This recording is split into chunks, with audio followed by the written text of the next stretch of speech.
Nitin Yahoo کے حوالے سے بھی آپ نے بھی خبر دی اور پھر اس کے بعد سے ہم نے دیکھا کہ وہ سکرین پر آیا ہی نہیں.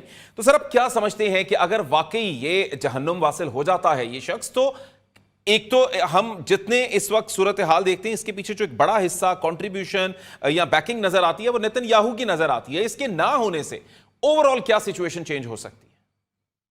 دیکھیں، اگر وہ جہنم واصل ہو گیا ہے تو پھر تو آپ بالکل پانسا پلٹ جائے گا. اور یہ جو امریکی صدر کی آواز میں کہیں کمزوری کا عنصر نظر آ رہا ہے، شاید یہ بہت ساری چیزوں کو نشاندہی اس کی کروا رہے ہیں. اب دیکھیں، بات یہ ہے کہ یہ تو اگر ہو گیا تو یہ تو ایک بالکل آپ سمجھیں کہ یہ تو the whole situation will turn top سے ٹروی. یہ تو ایک دم ختم ہو جائے گا معاملہ. اور دنیا میں دیکھیں، جو ابھی خالد چشتی صاحب جیسے کر رہے تھے، وہ بات ٹھیک ہے کہ امریکہ کا ایک اپنا روب، اپنی جس طرح سے دھوکہ کی چیزیں کرنا، لیکن ایک اور بات ہے.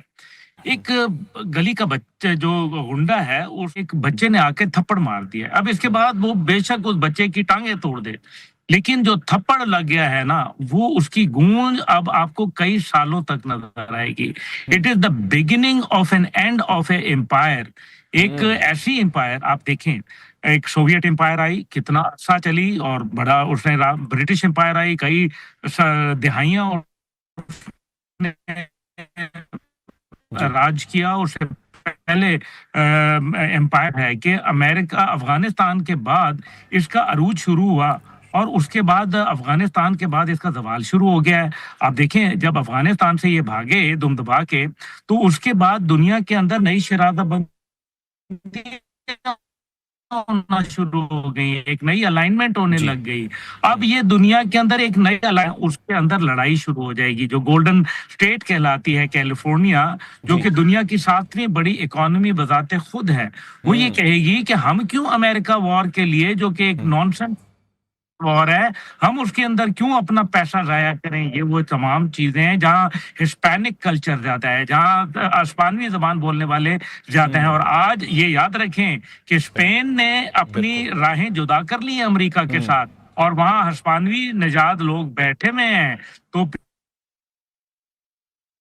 پھر اس کا مطلب یہ ہے کہ وہاں ٹیریٹوریل لڑائیاں شروع ہوں گی، اور یہ شروع ہوں گی. یاد رکھیے، دنیا میں ظالم جو ہوتا ہے اس کی رسی دراز ضرور ہوتی ہے، لیکن جب اس کو کھینچا جاتا ہے تو وہ اوندھے منہ گر پڑتا ہے. اچھا عبداللہ صاحب، ایک اور جو چیز ہے، یہ ساری صورتحال میں ہم نے گلف سٹیٹس کو بھی دیکھا کہ جہاں پر امریکہ نے اپنے اڈے بنائے ہوئے تھے، بڑا ایک زوم کے ساتھ وہاں پر کھڑا تھا، لیکن اس کے بعد جو ان کے ساتھ حال ہوا. تو اب کیا سمجھتے ہیں یہ خلیجی ممالک کیا فیصلہ لے سکتے ہیں آنے والے دنوں میں، کیونکہ حقیقت تو اب ان پہ بھی عیاں ہو چکی؟ آپ نے بڑی اچھی بات کہی ہے. اس کے اندر دو باتیں ہیں. کیا خلیجی ممالک لیں گے فیصلہ، یا خلیجی ممالک میں رہنے والی عوام لے گی فیصلہ؟ کیونکہ لگتا یہ ہے کہ اب خلیجی ممالک کے اندر جو حکومتیں ہیں ان کو بھی بہت زیادہ زوال آنے والا ہے.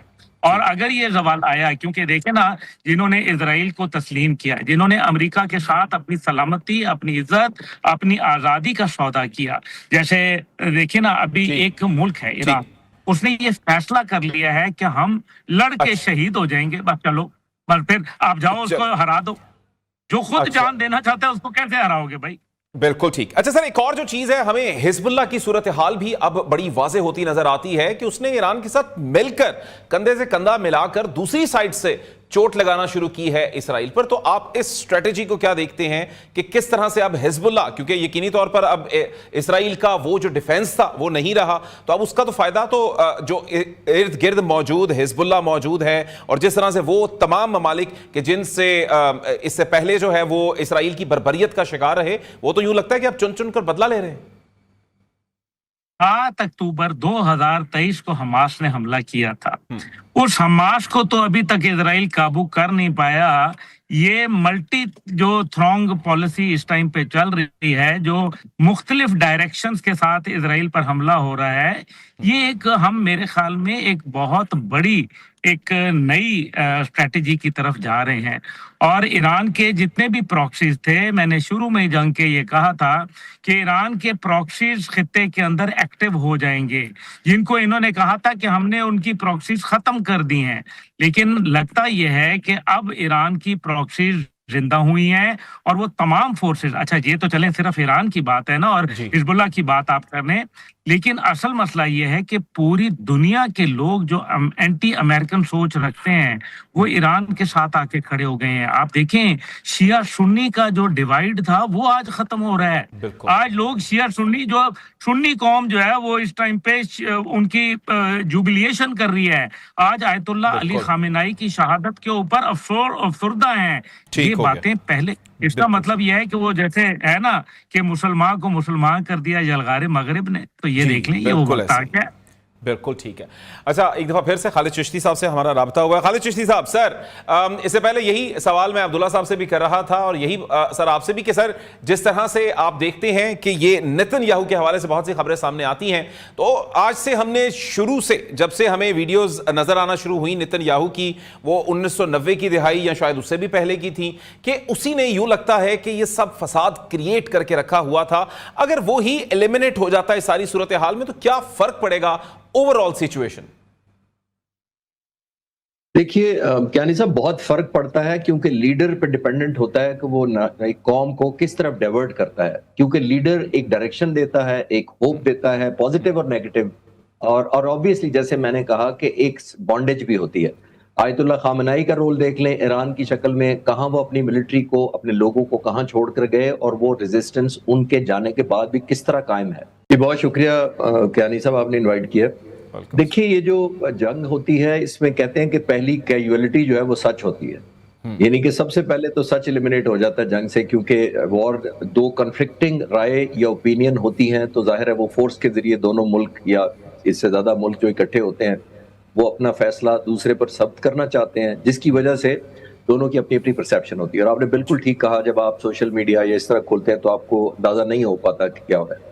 دیکھنا یہ ہے کہ جو وار کے آبجیکٹیوز دونوں ملکوں کے تھے وہ بہتر کون سسٹین کر پا رہا ہے یا اچیو کر پا رہا ہے. امریکن پریزیڈنٹ نے جنگ شروع ہونے سے پہلے 2 مہینے پہلے جتنی تقریریں کی تھی انہوں نے یہ شو کیا تھا کہ میری ملٹری انوینسیبل ہے، میری ملٹری کو شکست نہیں دی جا سکتی، میری ونریبل نہیں ہے میری فوج، اور دنیا کی سب سے اچھی فوج ہے. دوسری طرف ایران کے کسی سٹیج پہ دنیا کی سب سے اچھی فوج اس لیے نہیں تھی کہ ان کے پاس 47 سالوں سے سینکشن لگی ہوئی ہیں، دنیا میں تیسرے نمبر پر تیل ہونے کے باوجود ان کی اکانومی نہیں تھی، ملٹری ایڈ یا ہارڈ ویئر یا فائٹر جیٹس کوئی دے نہیں رہا تھا ایران کو.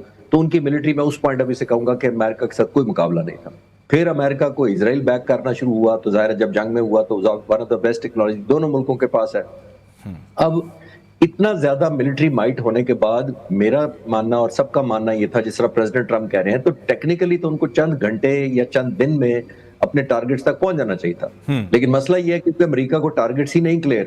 ٹارگٹ یا تو رجیم چینج کبھی ہوتا ہے، کبھی ایئر فورس کو اور نیوی کو ایلیمنیٹ کرنا ہوتا ہے، کبھی نیوکلیئر انسٹالیشن اور انریچمنٹ پروگرام کو ختم کرنا ہوتا ہے، کبھی کہتے ہیں ہم فٹ آن گراؤنڈ کرنے لگے ہیں، کبھی وہ کہتے ہیں ہم نہیں کر رہے، کردش کریں گے فٹ آن گراؤنڈ. تو lack of clarity itself سب کچھ کہہ رہی ہے کہ ان کو خود پتہ نہیں تھا کہ انہوں نے ٹیک ہوم آبجیکٹو کیا ہے ان کا. ہاں، ایران کا کیا آبجیکٹو تھا؟ ایران کا ایک ہی آبجیکٹو تھا، صرف یہ کہ اپنی سوورینٹی کی حفاظت کرنا، یونٹی برقرار رکھنا اور جنگ کو طویل دینا، سسٹین کرتے ہوئے اپنے آپ کو الائیو رکھے ہوئے. وہ کر رہے ہیں.